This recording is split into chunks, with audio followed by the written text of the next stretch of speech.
So I had spent a whole bunch of time putting this together. In the unlikely event that I drop dead, people aren't left wondering what exactly I have of value. And so this is an Excel spreadsheet that collects, I guess, most of my collectibles, mainly sports cards. And my wife actually put this together for me in this fashion. I just provided the template of what I wanted to see. In fact, I had everything separate. I had like separate baseball, basketball, football categories, and then I had actual separate player categories for some of the players that I PC, like Mantle and Griffey and Henderson. But she was able to combine everything into one that I could easily sort through.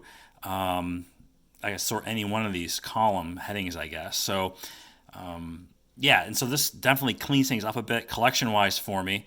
And I think right now I have it sorted by most expensive to least expensive. And here's the categories or the headings I've used. And I think that covers everything that's necessary.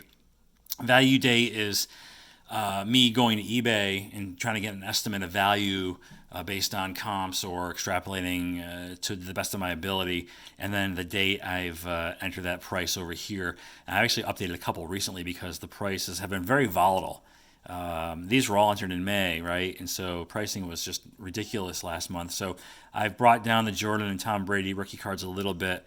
And so this is something I probably should do periodically. I wish there was an easier way to do it than just going and look up every single card. And maybe I'll just focus on the main cards and some of these lesser cards, not really update them all that often, maybe once a year or something like that. But you get the idea. So this essentially is my entire sports card collection in PSA slabs. None of my raw cards are cataloged. That's probably another thing I should do is make another tab for that, I guess. I don't know. Other things that I have here are my CGC graded comic books.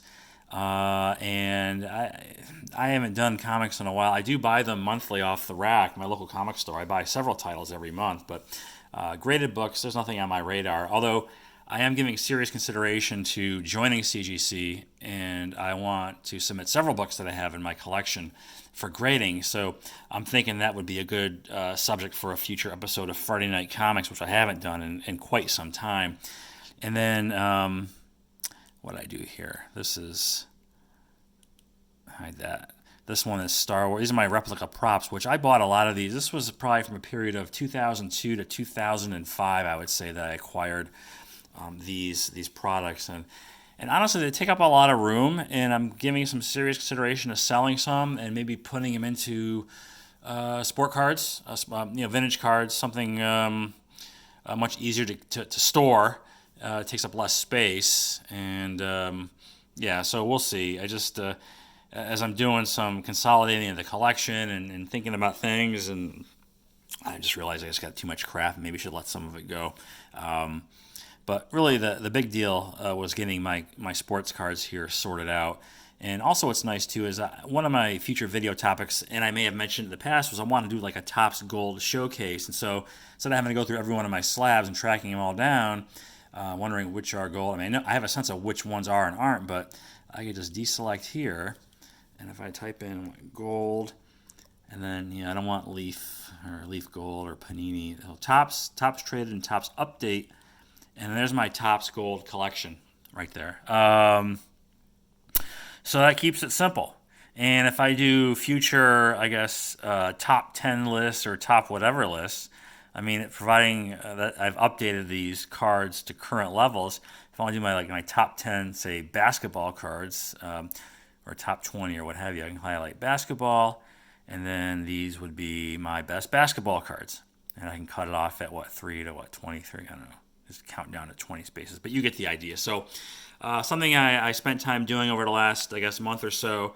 Again, my wife was a big help because, again, she is much more proficient with Excel than I am, to say the least. And if you have any sort of suggestions or advice, I know other people might be doing something similar. I'm open to hearing them, but I think I've done a decent job to start, and see what kind of improvements I can make as we go forward. So anyway, somewhat of a boring video, but just want to give you some insight into how I'm keeping track of my stuff. And yeah, that'll do it. Thanks for watching.